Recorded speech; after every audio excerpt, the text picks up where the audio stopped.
Buenas tardes. Por favor, me confirman la recepción del audio y video.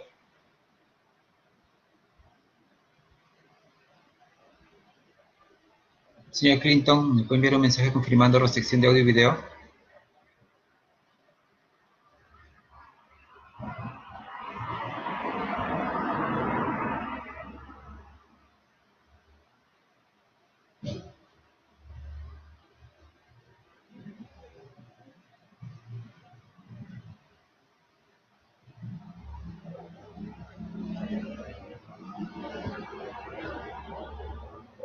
Conforme.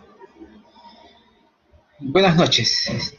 Tengo el gusto de saludarlos. Mi nombre es Omar Sumaria Benavente. En la actualidad soy jefe de la Unidad de Gestión de Despacho Judicial, abogado de la Universidad de la Pontificia Universidad Católica del Perú y maestría en Derecho Procesal en la Universidad Nacional de Rosario. He sido vicepresidente del Instituto Iberoamericano de Derecho Procesal, miembro de la Asociación Internacional de Derecho Procesal, miembro del Instituto Panamericano de Derecho Procesal, Instituto Vasco de Derecho Procesal, Instituto Colombo Venezolano de Derecho Procesal y Instituto Paraguayo de Derecho Procesal. Quiero agradecer la invitación formulada por el Colegio de Abogados de ICA a través de su decano, el doctor Jorge Luis Sosa, y de mi querido amigo Clinton Apolinar. Me han invitado para que el día de hoy, aprovechando estos tiempos de cuarentena, conversemos un poco sobre el tema de la oralidad civil y la virtualización del expediente judicial. Bueno, para empezar, hace un tiempo que se dio una reforma silenciosa con relación a la modernización del proceso civil.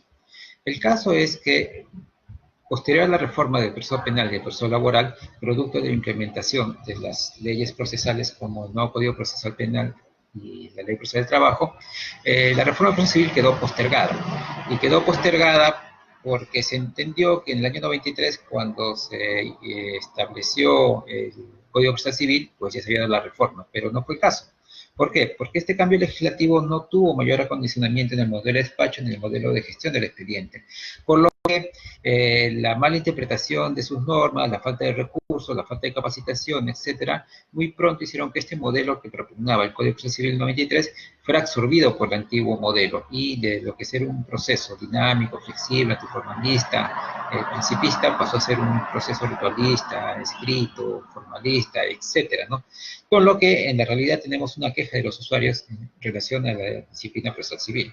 Bueno, entonces en esta oportunidad, en el año 2017, ya se comienza a debatir sobre esta necesidad de una reforma.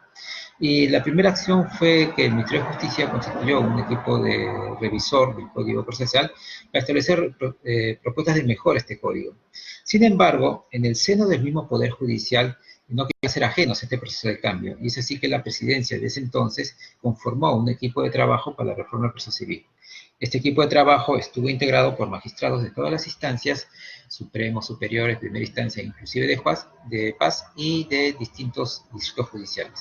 El objetivo de este equipo de trabajo era seleccionar, recoger y sistematizar todas las reformas del proceso civil que se propusieran, organizándolas en tres niveles. Unas, aquellas que necesitan un cambio legislativo; dos, aquellas que necesitan una resolución general tipo resolución directiva del Consejo Ejecutivo; y tres, aquellas que signifiquen una reingeniería del despacho judicial o una buena práctica. El objeto de este equipo era poner énfasis en las últimas, es decir, en aquellas que impliquen una reorganización o reingeniería del despacho, y evitar aquellos que signifiquen un cambio dramático legislativo o aquellas que impliquen un incremento de presupuesto. ¿Por qué? Porque de eso carecía el Poder Judicial. Es así que este equipo de trabajo tomó contacto con el CEJAS, que es el Centro de Estudios Jurídicos de las Américas, que es el brazo académico de la OEA, para que ellos elaboren un diagnóstico de la situación procesal, dándole como fuente, como base de datos, todas estas reformas que se habían seleccionado. Y entonces, sobre la base de la experiencia en distintos países, como en México y Argentina, el CEJAS vio la oportunidad de que en el Perú, con las normas que teníamos, se podía implementar una reforma del proceso civil a través de una reinterpretación de sus normas y una adecuación del despacho. Es decir, no había necesidad de esperar un nuevo código ni esperar un gran presupuesto, sino que solo había que reorganizar el despacho, reorganizar las funciones, reorganizar la gestión del despacho y reinterpretar las normas del Código Civil, para que este proceso recobre su naturaleza de un proceso oral por audiencia. El objetivo de esta propuesta era hacer dos pilotos para que haya un nivel de comparación y después de acuerdo a cómo funcionaban estos pilotos, por lo que se llama histeris, o sea, imitación y repetición, se había extendido el modelo a otros órganos jurisdiccionales. Y es así que se conformó la Comisión Nacional de Implementación, Supervisión y Monitoreo de la Guardia Civil, presidida actualmente por el doctor Héctor Lamamore, la cual comenzó a implementar estos pilotos. La primera sede fue en Arequipa, con 3 órganos jurisdiccionales de todos los que posee, y luego se extendió a la Corte de Libertad, posteriormente la Corte de Lima, y hasta principios de este año, en el marzo, para ser más específicos, el 13 de marzo se llegaron a implementar 13 cortes, siendo la última corte que se acopló a este modelo la Corte del Santo. Estaba planeado para este año implementar 17 cortes más, pero este tema de la pandemia ha postergado, ¿no?, el modelo, sin embargo eso no quiere decir que se ha detenido. ¿Cuál es la estrategia? La estrategia de esta reforma es una reforma totalmente opuesta a las clásicas reformas. ¿Por qué? Porque no se espera una norma general tipo código, porque, como ustedes saben, los códigos tienen muchos costos de transacción, y cuando los costos de transacción son el costo que se toman en poner de acuerdo los legisladores para poder sacar una norma. Y como vemos, pues esta propuesta del Código Procesal Civil hasta ahora sigue en carpeta, no en estudio. Mientras que nosotros hemos ido avanzando con nuestra reforma, entonces, la cual se enfoca en 2 ejes principales. Uno, organización de despacho. ¿Qué implica la organización del despacho? Salir de ese viejo modelo en el cual había un juez con sus 4 secretarios o 4 asistentes, en los cuales había una relación directa con él, y él era una suerte de administrador, supervisor, jefe y aparte juez, ¿no?, de todo el despacho judicial. Con lo que muchas de sus funciones eran extrajudiciales, ¿no? Ver la logística del despacho, ver el control de los trabajadores, ver la agenda de audiencias, aparte la atención del público usuario, etcétera. Entonces, toda esa parte de la, digamos, que gestión administrativa jurisdiccional se la derivó a lo que es un administrador profesional, que se encarga de la agenda, se encarga del trámite, se encarga del flujo, etcétera, ¿no? Dejando para el juez solo lo que es la parte jurisdiccional, o sea, la elaboración de las resoluciones y el desarrollo de las audiencias, y un equipo de trabajo que lo apoye en estas etapas del proceso. Un equipo de calificación, un equipo de trámite y un equipo de ejecución. Pero este equipo no estaba solo adscrito a un solo juzgado, sino de manera corporativa a varios juzgados al mismo tiempo, para hacer este ahorro de recursos y ser más eficientes. Entonces, es el nuevo modelo de despacho. ¿Por qué se hizo este nuevo modelo de despacho? Como les dije, era para dejar al juez o quitarle al juez todas las actividades extrajurisdiccionales, es decir, las administrativas, para que se concentre en las actividades jurisdiccionales, que se centran principalmente en las audiencias. Audiencias en las cuales pues, se va a desarrollar el núcleo del proceso. Entonces, en eso se basa un proceso por audiencias, un despacho corporativo, donde están divididas las gestiones de trámite y las gestiones administrativas, y un juez que se dedica a las audiencias y resoluciones, no sea netamente jurisdiccional. Este modelo pues no implica un cambio legislativo. ¿Por qué? Porque el Poder Judicial puede adecuar las formas de despacho. Recordemos que no existe una sola forma de despacho, tenemos varios tipos de despacho, ¿no? El despacho clásico, que son secretarios, el despacho corporativo, el despacho electrónico, el modelo canadiense, el modelo California, etcétera, ¿no? Entonces, el modelo de despacho determina el Poder Judicial. Y no había necesidad de modificar el código. ¿Por qué? Porque este proceso civil oral por audiencias nacía de la verdadera naturaleza del Código Civil de 93, que tenía esa naturaleza de un proceso civil oral por audiencias. ¿Y por qué? Porque el antecedente más cercano del Código Procesal Civil de 93 es el Código Procesal Civil Modelo para Iberoamérica del Instituto Iberoamericano de Derecho Procesal, aquel que creó Couture en el año 60, pues en los años 80 hicieron un código tipo para toda Latinoamérica, en el cual, en el caso del proceso civil, implementa un modelo de proceso por audiencias. En este modelo de proceso por audiencias del código modelo, si bien el modelo seguía siendo un proceso lineal segmentado por etapas, tenía 2 momentos claves, que la audiencia preliminar y la audiencia de pruebas. Y en la audiencia preliminar, pues estaba el eje fundamental del proceso civil, ¿no?, a través de la audiencia preliminar. Este modelo, que era un proceso oral por audiencias, fue el que tomó como base el Código Procesal Civil. Y así ha tenido también otros antecedentes, como la Ley de Enjuiciamiento Civil Española, que también establece un modelo procesal por audiencias. Y con la influencia del Common Law, ¿no?, que a través de la jurisprudencia y el análisis de los hechos, o sea, el derecho probatorio, y a su vez, ¿no?, las formas procesales como el TRAL, también han traído este tipo de audiencia preliminar. Es decir, un modelo procesal civil por audiencias no es una moda, ni es, digamos, una imposición doctrinaria, dogmática, teórica, sino que es una tendencia a nivel mundial.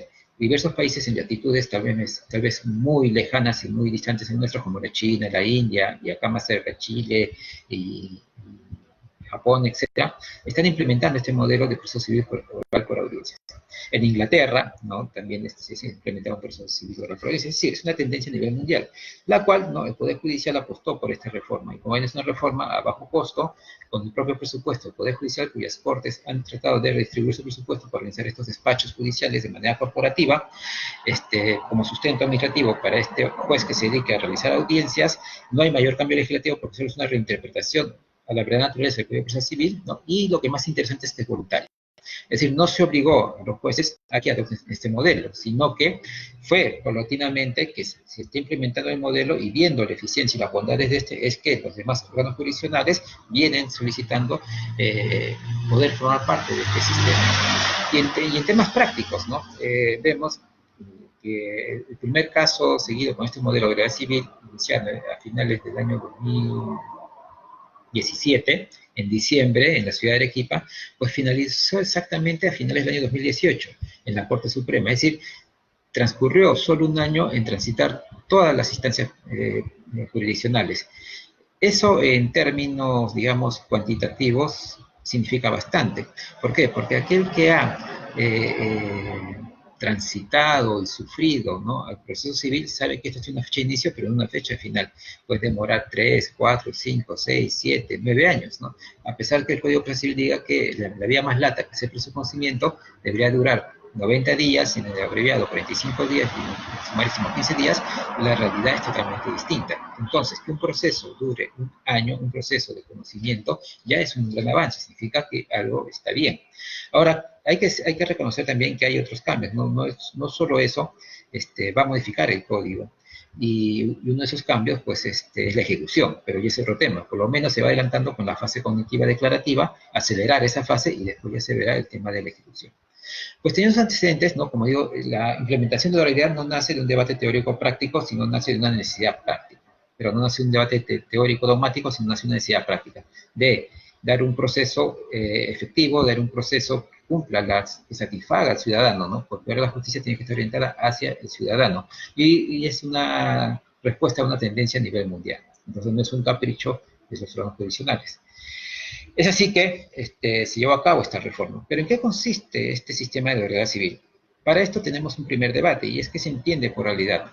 Hace un tiempo veo algunas conferencias, ¿no?, sobre oralidad civil, en donde hacen una oposición entre el principio de escritura y el principio de oralidad. Lo cierto es que para efectos de esta reforma, la oralidad no es un principio procesal.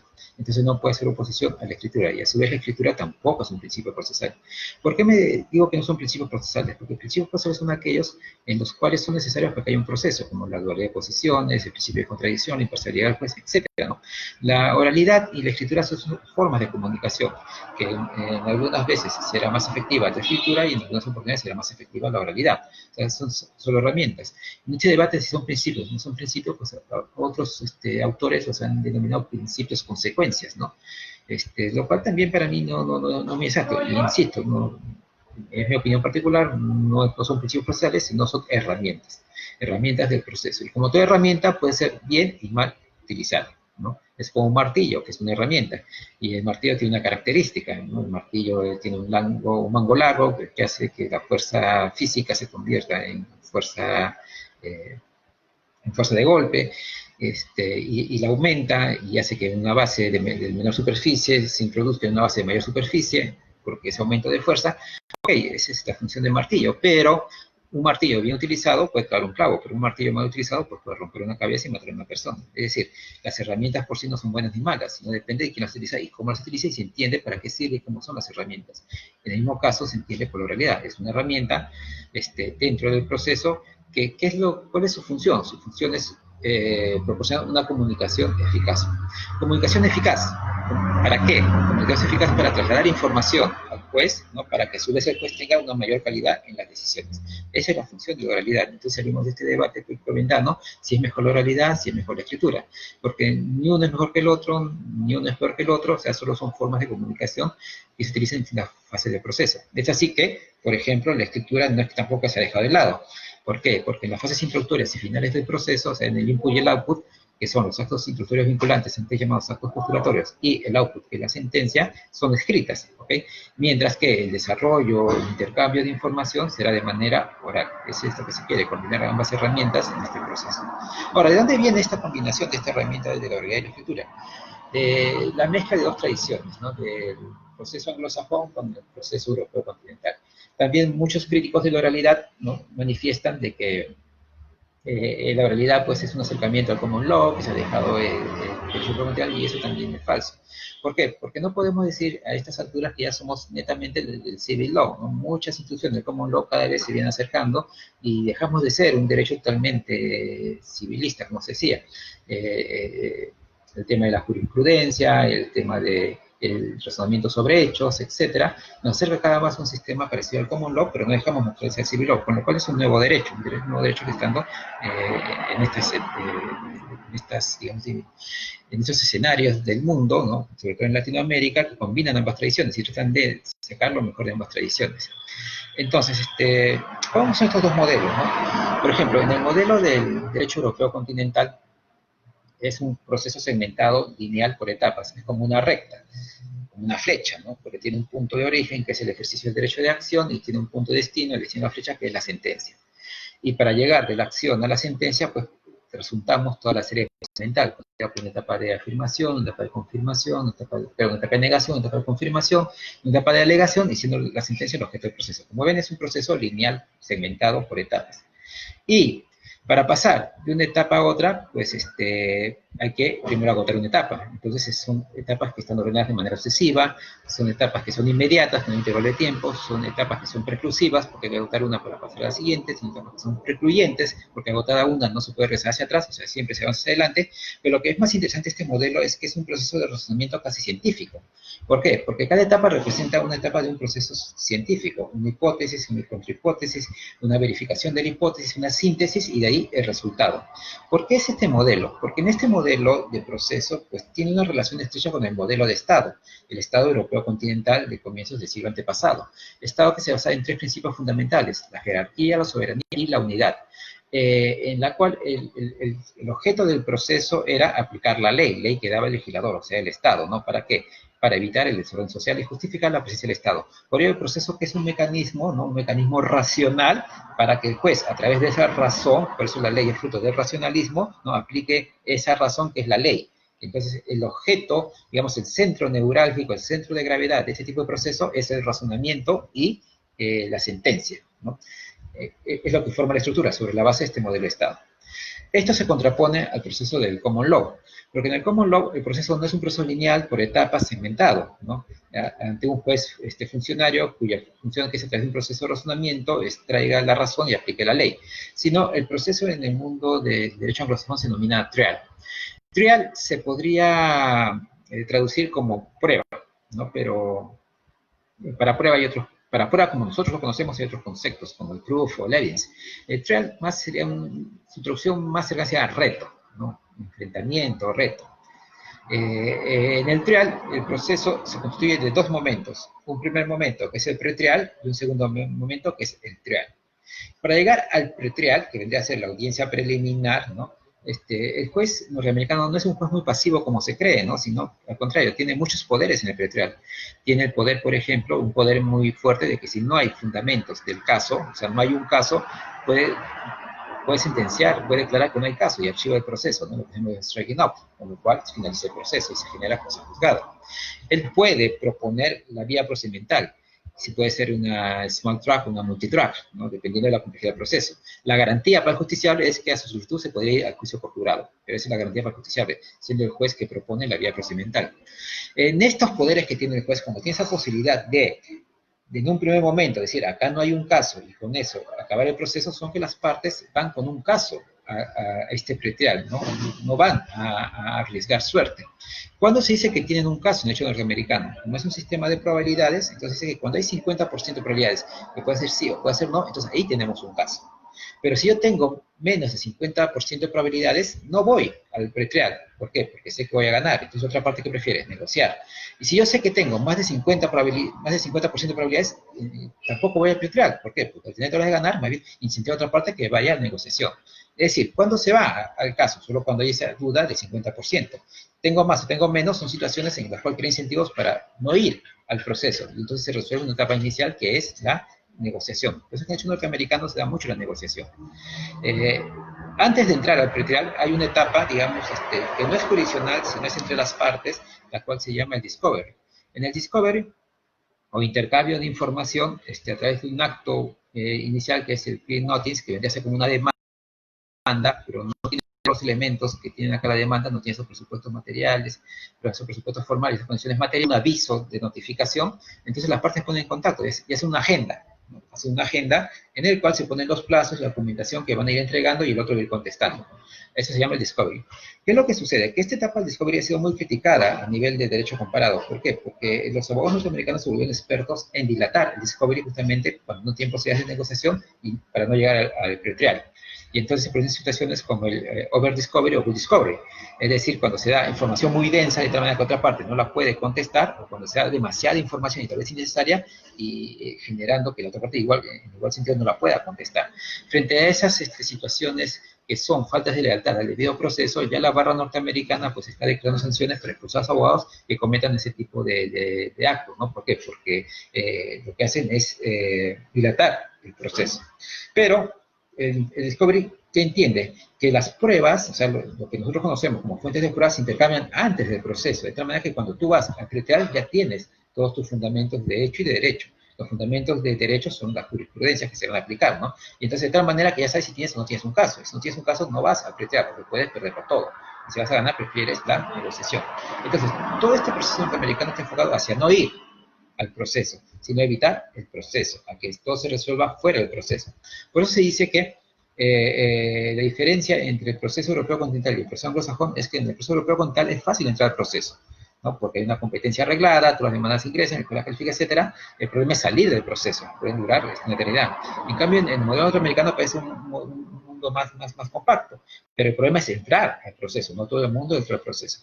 Bueno, después de realizar el pretrial, la garantía para los judiciales, como digo, es acudir al jurado, ¿no? Y hay un tiempo muerto en el cual la conformación está jurada, en el cual se dan entrevistas progresivas de todos los candidatos a jurados. No hay ninguna norma en los Estados Unidos que diga cuántos jurados son, ni si se par impar, depende del juez y la complejidad del caso. Bueno, una vez que las partes se ponen de acuerdo en quiénes van a ser los jurados, viene lo que se llama el trial, ¿no? Sería la audiencia de pruebas, en el cual toda la prueba es oralizada. ¿Por qué es oralizada? Porque ahí se divide la función de juez de hecho y de juez de derecho.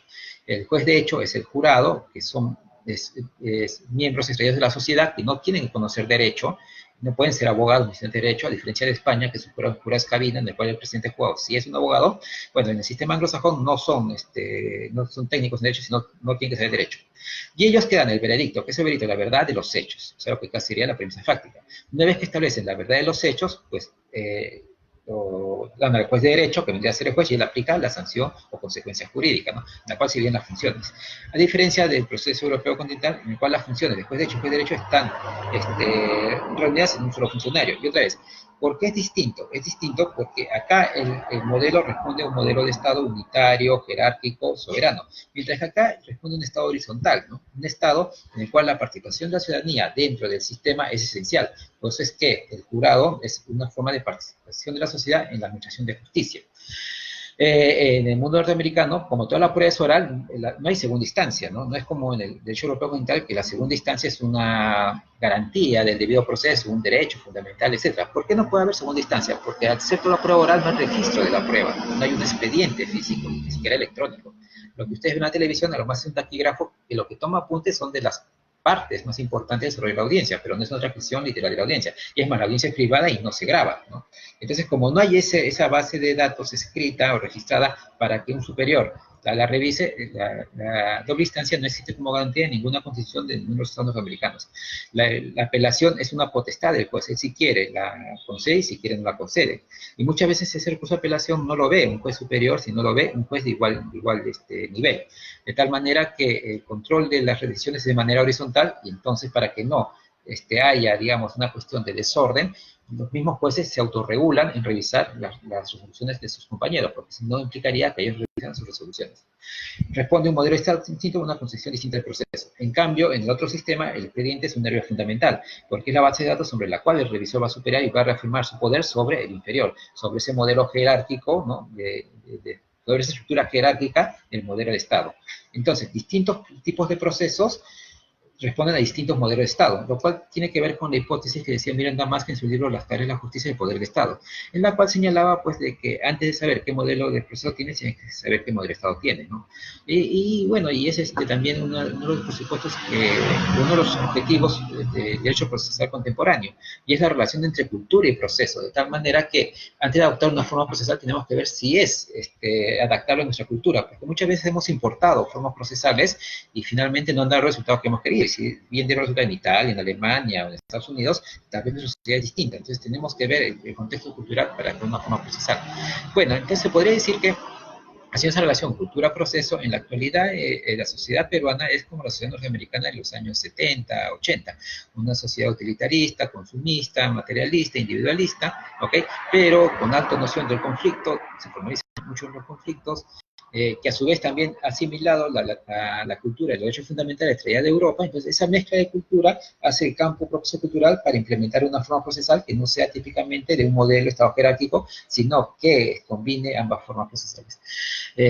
Bueno, entonces, como ven, dos formas, dos tradiciones jurídicas, dos modelos de proceso distintos. ¿Qué es lo que se quiere en la actualidad? La tendencia es a crear un modelo procesal uniforme para todo el mundo, ¿no? La tendencia, justamente, la globalización, la tecnología, los medios masivos de comunicación, etcétera, quieren formas de proceso, porque precisamente son formas de comunicación uniformes, y así han ido algunos esfuerzos, como por ejemplo, la ley UNCITRAL para el arbitraje, que es una ley tipo modelo para todo modelo de arbitraje, o UNIDROIT, ¿no? Que es un proyecto de legislación civil para todo el mundo. Bueno, igual se quiere que haya una forma procesal tanto para el modelo anglosajón como para el modelo europeo continental. Y ese modelo pues combina ambas formas, ¿no? El real norteamericano con el proceso segmentado por etapas.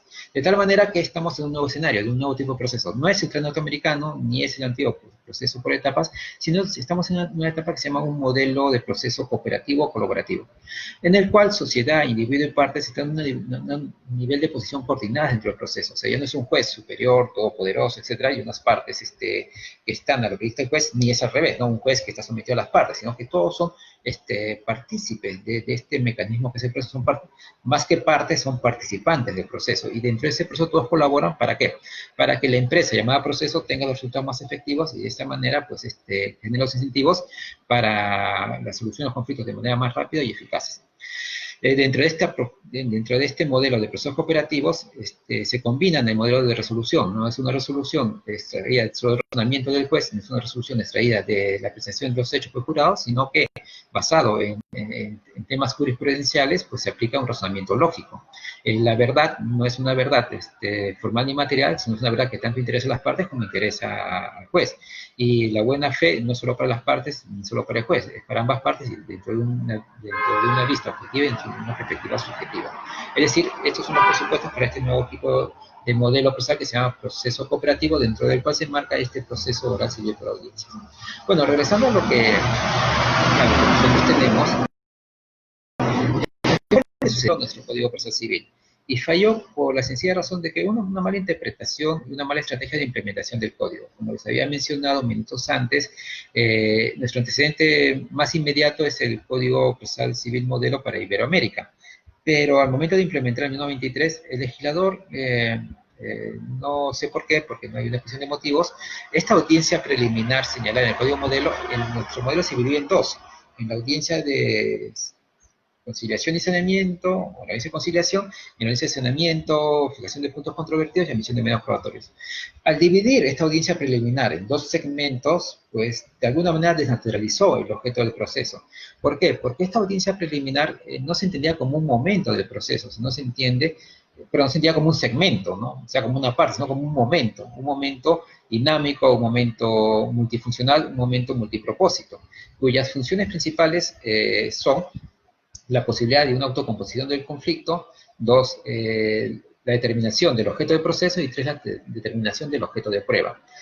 Al dividir esta audiencia, ¿no? Y separar la conciliación como si fuese un elemento ajeno a esta audiencia, pues sencillamente la desnaturalizó. ¿Por qué? Porque parte de la determinación de la autocomposición es conocer el objeto procesal o que está en litigio.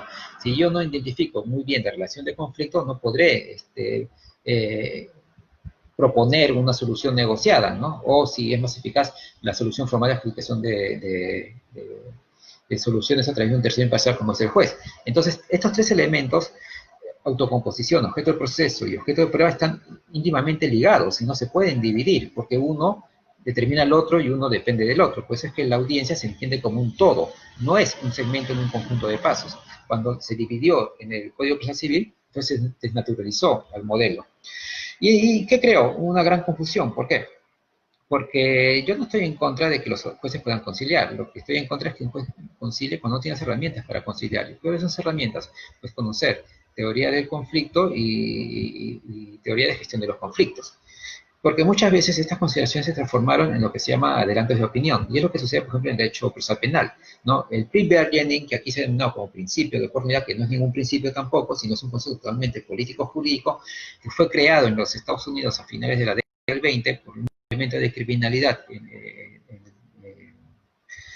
en el estado de Nueva York, y entonces el alcalde estaba en proceso de reelección, y el alcalde es quien elige al fiscal de distrito o district attorney, entonces le dijo, oye, hay tanto criminal y no hay mucho condenado, entonces tienes que hacer algo para aumentar la cantidad de condenados. ¿Qué hizo el fiscal de distrito?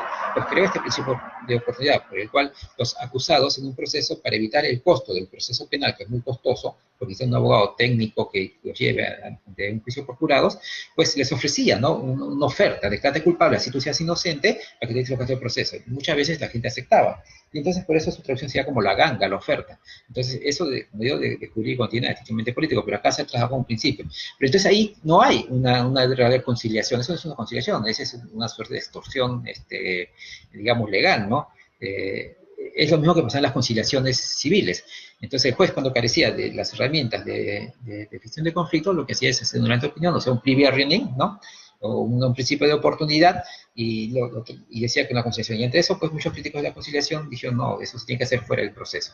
Y entonces se le quitó esa función de la audiencia preliminar, con lo cual se desnaturalizó totalmente la audiencia preliminar. No es lo que se quería. Entonces, quedó el tema del saneamiento del proceso. Ahí sí viene otro error de concepto de Girardot. Y es que en el Código Procesal Civil hay que reconocer su mérito, es que marca un hito, y ese hito es la finalización del derecho procedimental que teníamos con el Código del 18, ¿no? El Código de Procedimientos Civiles, que era un proceso formalista, un proceso ritualista, hacia el proceso científico, el derecho procesal científico, ¿no? El cual establecía una serie de categorías dogmáticas teóricas sobre las cuales se elaboraba toda esta disciplina, sobre el concepto acción, ¿no? Y el debate entre la acción abstracta, la acción concreta, y los presupuestos de la acción, las condiciones de la acción, y naturaleza del proceso, y naturaleza etcétera, ¿no? Toda una disciplina construida sobre esos valores teóricos.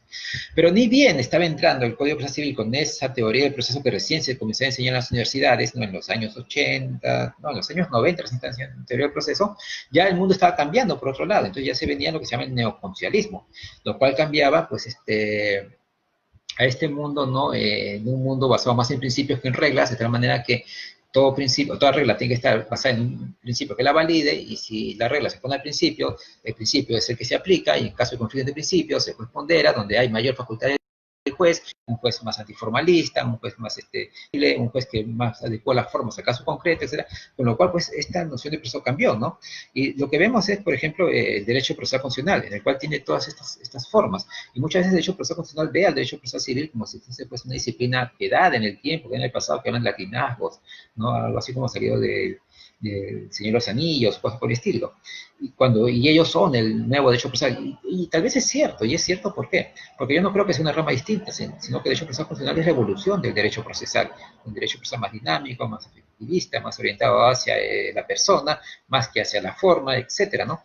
Entonces, este código estaba recién implementado la teoría del proceso, y ya venía el neoconstitucionalismo. Y recién habían salido de la etapa procedimental. O sea, había tres culturas distintas jurídicas en un solo momento, lo cual hizo que operadores de este código, como eran los que están dentro de la cultura antigua, pues aplicaran esos paradigmas antiguos y convirtieran esa nueva forma de procesar en una categoría de la antigua cultura. Entonces lo convirtieron en proceso formalista. Y les digo esto, ¿por qué? Porque al decir audiencia de saneamiento, entonces el enfoque era justamente en el saneamiento del proceso. El legislador cogió la teoría brasileña portuguesa, ¿no?, del despacho saneador, pues pone un momento en el cual el juez declaraba la existencia de una relación jurídica válida.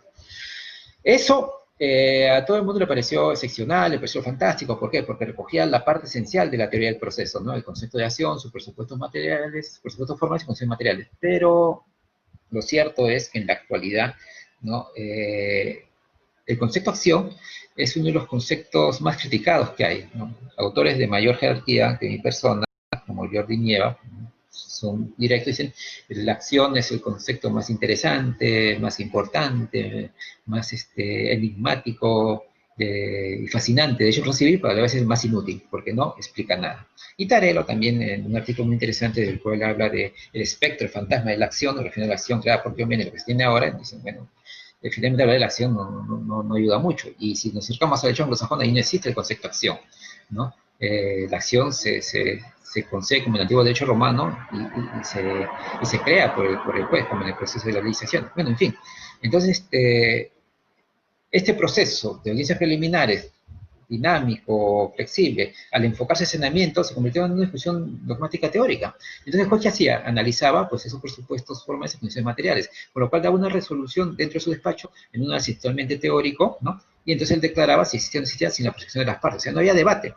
No había debate sobre la separación del objeto de fondo y el objeto de forma, lo cual se tenía que hacer dentro del proceso. ¿Para qué? Para que las partes vean, ¿no?, si había una cuestión de forma que tenía que ver previamente, antes del fondo, o si era razonable para entrar de frente al fondo. No, eso no se hizo. Sino se cumplió un debate teórico dogmático que se realizaba en el despacho del juez, con el cual después decía una resolución si existía esa famosa relación jurídica procesal válida.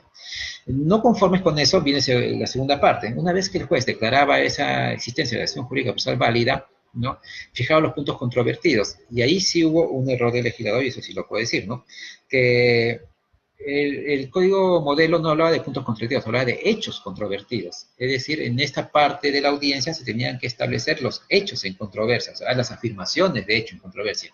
Es decir, si uno decía blanco, el otro decía negro, ¿no? ¿Y por qué? Si uno decía alto, el otro decía bajo. Esos son hechos o afirmaciones de hecho en controversia. Pero cuando pusieron puntos controvertidos, los operadores jurídicos, pues, y abogados entendieron que se referían a las pretensiones de las partes en la demanda o del demandado se veía reconvención. Con lo cual, después de señalar la existencia de una relación jurídica válida, que hacía, repetía o copiaba los puntos, o sea, las pretensiones del demandado en el acta, ¿no? Para ver si se tiene que pagar, para ver si tiene que entregar cosas por el estilo. No ajeno a eso, ¿no?, en la admisión de medios probatorios, la audiencia preliminar lo que quería era que a través del debate y definido el objeto del proceso, definido las afirmaciones de hecho en contradicción, seleccionar solo aquellas fuentes o medios de prueba, ¿no?, necesarios para dilucidar estas afirmaciones en controversia. O sea, no todos. Pero ¿qué entendieron los operadores? Que era la repetición o la admisión de todos los documentos, medios probatorios emitidos por las partes en la demanda de la A a la Z y en la concesión de la A a la Z.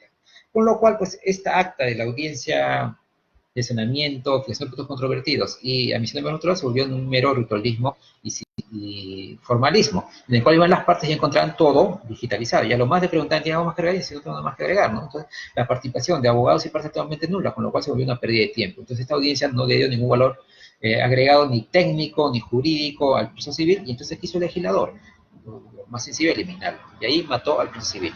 Con eso terminó de morir el proceso civil. ¿Por qué? Porque el legislador desconociendo. Y ahí viene un problema cuando el legislador se pone a legislar sobre cosas que no saben. Entonces legislan sobre el proceso civil cuando no lo conocen. Y entonces dijeron, no, la oralidad se va a dar en la audiencia de pruebas. Y otra vez, ¿por qué? Porque es distinta la oralidad en lo civil, la oralidad en lo penal y la oralidad en lo laboral, por ejemplo, ¿no? Porque la oralidad en lo civil no es para la audiencia de pruebas, sino es para la audiencia preliminar. Es esta audiencia, este momento vivo en donde se da la oralidad. Hay una fascinación con la oralidad en la prueba por el tema de la influencia del proceso penal, pero tienen distintos sentidos. En lo civil, la audiencia de pruebas es excepcional o residual. ¿Y por qué es excepcional o residual? Porque si se dan cuenta, la mayoría de pruebas en lo civil son documentales, ¿no? Cuando se ofrecen testigos, muchas veces no agregan nada al proceso, se preguntan sobre categorías jurídicas que son ajenas a los testigos, porque ellos tienen que dar sobre afirmaciones de hecho.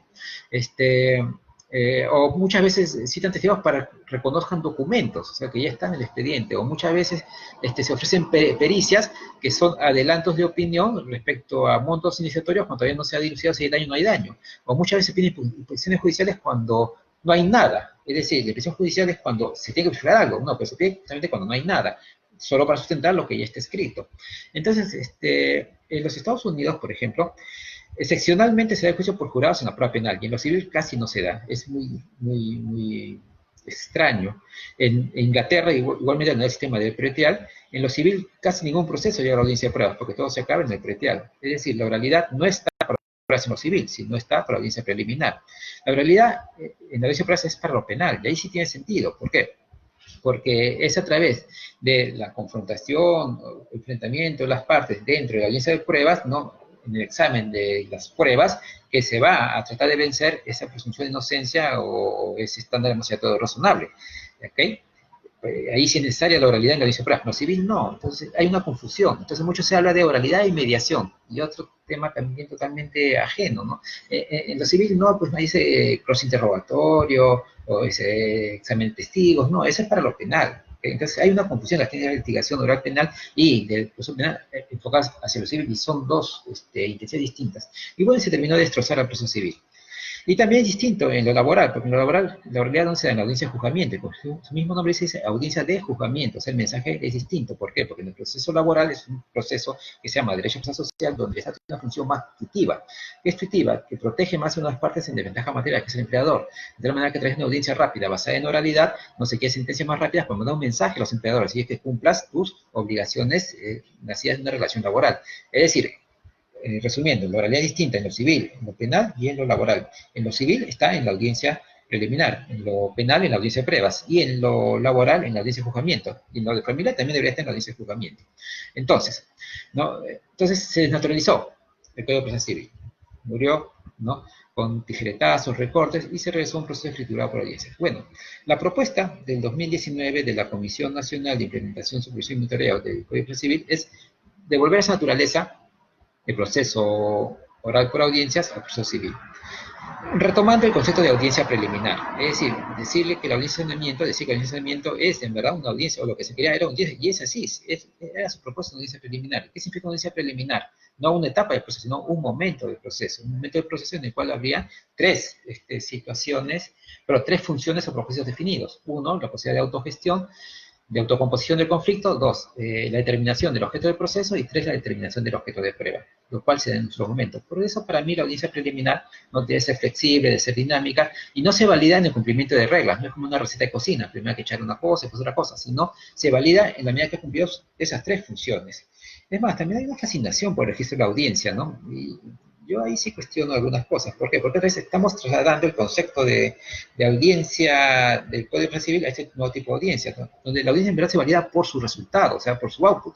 Y si es que se ha determinado bien el objeto del proceso, el objeto de prueba, y se ha dejado de lado la posibilidad de autocomposición que perviva a través de todo el proceso, entonces habrá validado la audiencia más allá de que no quede registrado en acta, ¿no? Tenemos mucho enfoque hacia la apelación, la revisión del superior, o el registro físico para que lo sea superior, para que el superior vea en qué minutos y otra cosa. Yo creo que eso no va en este nuevo modelo. Este modelo vive en la medida que la audiencia sea dinámica. Entonces, ¿qué es lo que vale? Si se ha conseguido esos 3 puntos. Si no se ha conseguido 3 puntos, pues sigue el proceso y seguirá su etapa de pruebas y llegará a la sentencia, ¿no? Entonces, ahí ya depende también de la participación de los abogados para que esta audiencia sea eficaz. Bueno, entonces, en eso se centra esta audiencia preliminar, pero para entrar a esta audiencia preliminar, pues ahí vienen las diferencias, ¿no?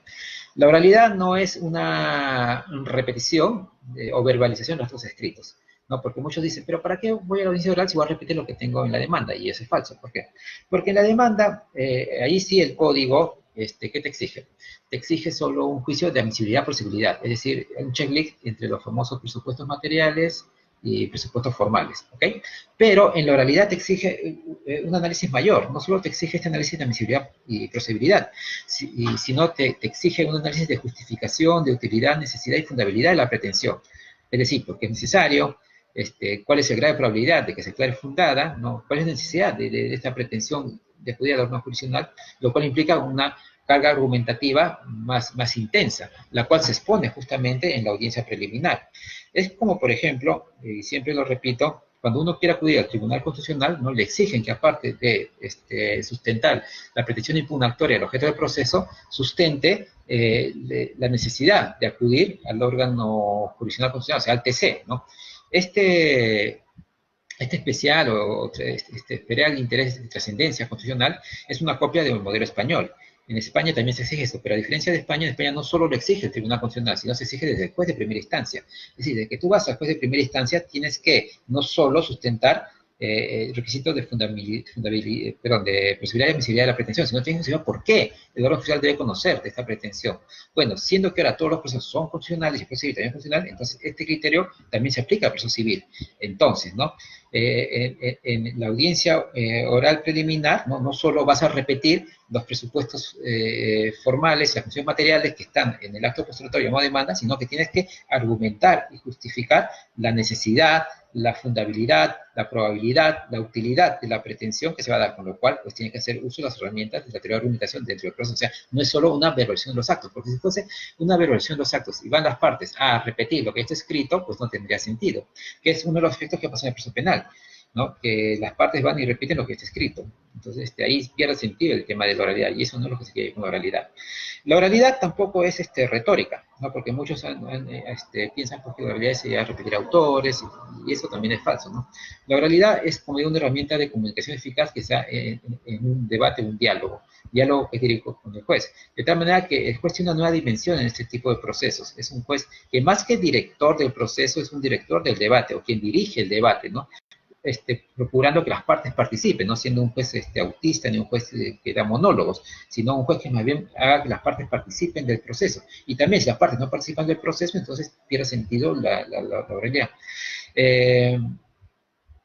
En esta perspectiva de la oralidad, pues la participación de las partes, ¿no? Se dan lo que se llama las maniobras estratégicas discursivas, argumentativas, en las cuales pues hay un intercambio de puntos de vista desde dos perspectivas, una que es la retórica y otra que es la dialéctica, o sea, una que es la imposición de mi perspectiva y otra que es convencer a la otra parte de mi perspectiva. Y ambas perspectivas son contradictorias entre sí, entonces el abogado tiene que saber en qué momento usar una y en qué momento usar la otra. Si yo me enfoco solo en esto, no puedo llevar bien litigio oral. Si me enfoco solo en un lado, tampoco puedo llevarlo bien, y es ahí que viene la capacidad del abogado.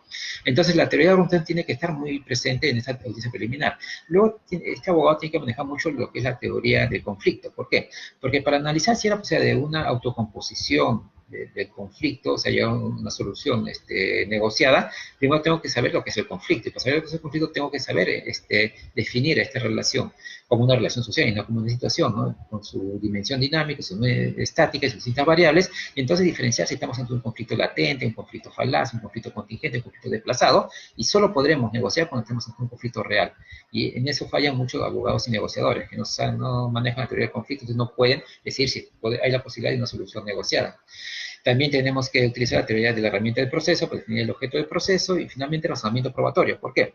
Porque en la definición del objeto de prueba pues no es, otra vez, repetir los medios de prueba ofrecidos por las partes, sino que tengo que tratar de explicar el razonamiento por el cual construyo esta inferencia probatoria sobre la base de los elementos de hecho, o indicios, indicadores, o como quieran llamarles, ¿no? Sobre los cuales yo construyo una inferencia para llegar a una presunción y luego aplicar una consecuencia jurídica. Y estos elementos de hecho tienen que estar, ¿no? Sedimentados, ¿ok? En una base, o fijados en una base, que son los medios probatorios, y a su vez los medios probatorios tienen que estar, ¿no? Verificados con lo que es la prueba de la prueba, ¿no? Con las credenciales de credibilidad, relevancia, etcétera. Y a su vez, ¿no? Tengo que descartar el contraargumento. O sea, todo eso que implica el razonamiento probatorio, también tengo que explicarlo en instancia preliminar para de esa manera seleccionar cuáles son los medios probatorios aceptables o adecuados para el proceso y ver en su caso si hay un tema de insuficiencia de prueba, ¿no? Con lo cual también ya carece sentido el tema de la prueba de oficio, porque si las partes en conjunto están construyendo el objeto de prueba, entonces, si están de acuerdo, ya no tendría necesidad el juez de más adelante pedir una prueba de oficio. Y en el caso, en el mismo proceso, hay un elemento de prueba adicional que se necesita, el juez puede proponer a las partes, ¿no? Y decir, hay un tema de insuficiencia de prueba. Entonces, la prueba se construye de manera conjunta, no es una decisión, no es un monopolio de las partes, no es la voluntad del juez. Entonces, esa es la función de la audiencia preliminar. 3, no es como un trípode, 3 funciones principales. Posibilidad de autocomposición, determinación del objeto del proceso y determinación del objeto de prueba, lo cual se da en un momento único sobre la base de la oralidad. La oralidad en que se convierte en un proceso de comunicación eficaz, transmite información. ¿Para qué? Para que el juez tenga, ¿no?, la información adecuada y dar la decisión con mayor calidad. Ahora, muchos abogados critican de que hay una fascinación por la celeridad, ¿no? Y con la celeridad se sacrifica motivación y argumentación. Y eso también es falso. ¿Por qué? Porque la celeridad no es un objeto del proceso oral civil. La celeridad es una consecuencia del proceso oral civil. Es decir, si un proceso oral civil está bien llevado, ¿no? Entonces habrá información de calidad y por lo tanto el juez estará en posibilidad de determinar la respuesta del caso, ¿no?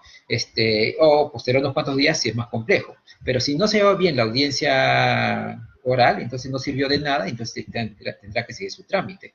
Es decir, no es la fascinación por llegar más rápido al final, ¿no? La fascinación es llegar bien al final sobre la base de la audiencia. Y si se llega bien la audiencia, se puede llegar más rápido. O sea, la celeridad es una consecuencia de una buena audiencia preliminar con participación de las partes. Por eso yo estoy en contra de ficciones. ¿No? Si las partes no van, es como si se sancionan. No, yo creo que entre más audiencias, reales, más posibilidades de soluciones reales. Y reducción de la posibilidad de impugnación. Es decir, más audiencias reales y participación de las partes en la composición, en la autocomposición, la determinación del objeto del proceso, el objeto del conflicto, reduce la posibilidad de impugnación posteriormente, porque te van a impugnar si son las partes que se ponen de acuerdo. Y entonces, para esto tenemos que tener varios principios, y uno es el principio pro acción, o sea, siempre en pro del derecho de acción, el antiformalismo, ¿no? Y la razonabilidad. Es decir,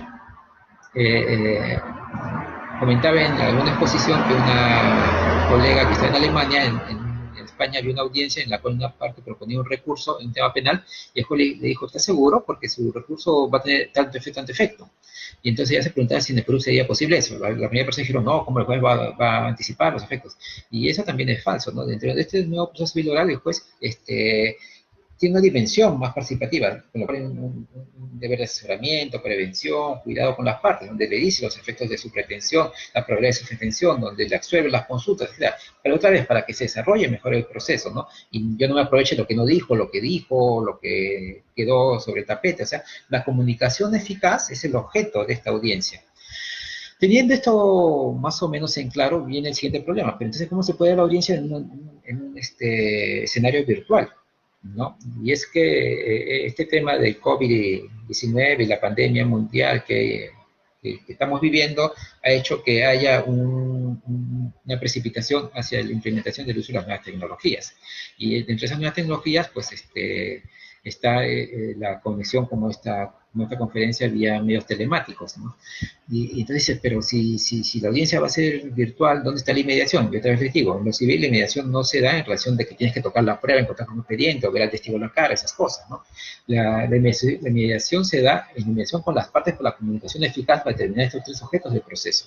Ahora, lo que sí hay que ser ciertos es que esto vino de golpe. Si bien se estaba trabajando la adecuación de un sistema virtual de gestión de procesos a través del expediente electrónico y que implicaba una gestión virtual de las audiencias, era un proceso que tenía sus etapas, pero este evento pues hace que todo se acelere y todo el mundo quiere audiencias virtuales. Entonces yo creo que también se tiene que cambiar el concepto de audiencia. ¿Por qué? Porque en la práctica todo el mundo le está denominando audiencia virtual a esto que estamos haciendo, ¿no? Comunicarse vía Zoom, vía Google Meet, o by Teams o cosas por el estilo, y entonces cada persona habla por un tiempo, después habla y ya, se acabó. Y eso se registra y se graba. Y mi pregunta, ¿esa audiencia sirvió? Yo creo que no. Yo creo que está repitiendo el mismo error del concepto de audiencia físico en el concepto de audiencia a distancia. ¿Por qué? Porque no le da ningún valor agregado ni técnico al proceso. O sea, ¿de qué sirvió? ¿Qué se va al caso? ¿Escuchar la parte, lo que ya está en el expediente? Entonces, no. En el mundo virtual, el tiempo es oro. ¿Por qué? Porque cada segundo que consumes es un byte. Y entre más se haga entre más se ha conocido este modelo, entre más se incremente la opción, va a subir los costos de este mecanismo. En las grandes empresas, las videollamadas son excepcionales, ¿no? No tienes que hacer videollamadas con un trabajo remoto, sino solo cuando el jefe lo necesite y sea por propuesta, ¿no? Y en la medida que esto se difunda más, va a costar más y va a congestionar más, porque la web, la internet, la nube, se va congestionando con cada videollamada, videoconferencia, chat, cosa que hay. Y si todos van a estar en videollamadas, entonces no funciona nada. Entonces, yo creo que no va por ahí el caso. No es repetir lo físico en lo virtual, sino es un nuevo concepto de audiencia. ¿Y qué implica ese concepto? Hacer que estos minutos que estemos conectados sirvan para algo. ¿Y cómo tienen que servir? Y ahí sí yo tengo ya una posición aventurada, y es recobrar la función del discovery, hacer el intercambio de información. Es decir, que en en un momento previo, el asistente, después el secretario, ¿no?, haga el cuestionario de puntos de debate que las partes tendrán que cursar e informarse, y en el cual se va a dirigir la audiencia. Entonces la audiencia va a decir, vamos a debatir sobre punto A, punto B, y de ahí viene el orden del día, ¿no? Con lo cual es más dinámica, se aprovecha el tiempo, no se van en debates retóricos, etcétera. Hace poco estuve en una conferencia sobre el arbitraje virtual, y justamente se hablaba de la virtualidad en estas cosas, y parte del formato era que tenían que hablar 10 minutos cada uno, y cuando comenzaron a hablar los expositores, uno hablaba 30, otro 25, etcétera. O sea, no digo, el tiempo es oro en la comunicación virtual, y si la función eficaz que se quería en lo civil físico era un presupuesto, en lo virtual es más. Entonces, para que esa comunicación eficaz sea más intensa, ¿no?, los puntos de debate tenían que estar propuestos, establecidos, informados ya por las partes, conocidos por ellos antes de la audiencia. La audiencia venir al debate efectivo, no informarnos recién. Entonces, la importante información se tiene que dar antes de.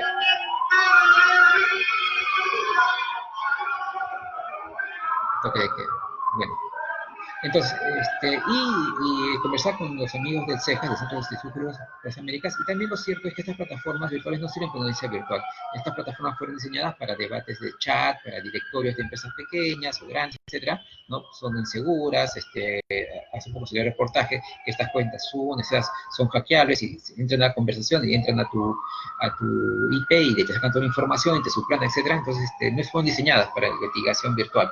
Con lo cual, el próximo reto de los que ven innovación tecnológica es crear una plataforma justamente para litigación virtual, ¿no?, donde las herramientas sean las óptimas. O sea, no solo compartir pantallas, sino interactuar con la pantalla, proporcionar documentos de manera instantánea, que sea veloz, que sea de buena calidad, etcétera, en un sistema seguro, encriptado, etcétera. Y otro es crear un formato de litigación virtual que va a disentir o ser distinto a la litigación física. Porque, otra vez repito, el tiempo es oro, y si lo que se quiere con función eficaz, en la virtualidad la función tiene que ser mucho más eficaz. Bueno, entonces es el nuevo escenario de la litigación oral, y la virtualización del proceso, ¿no?, que, como digo, es algo que nos cayó de manera abrupta, pero nos estamos enfrentando. Y finalmente, si bien estamos en una crisis, toda crisis significa una oportunidad. Y es acá donde vamos a ver la oportunidad, si se puede cambiar o no se puede cambiar.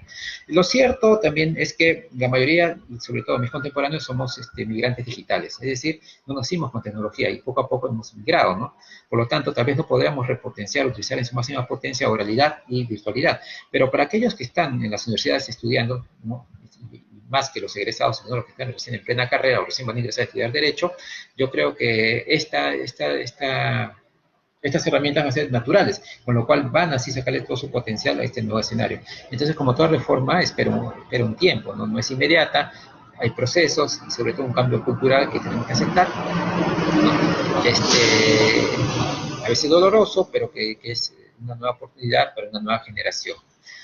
Bueno, se me acabó el tiempo, sin otra cosa que agregar. ¿Queda alguna pregunta que quieran realizar? Señor moderador, ¿hay alguna pregunta?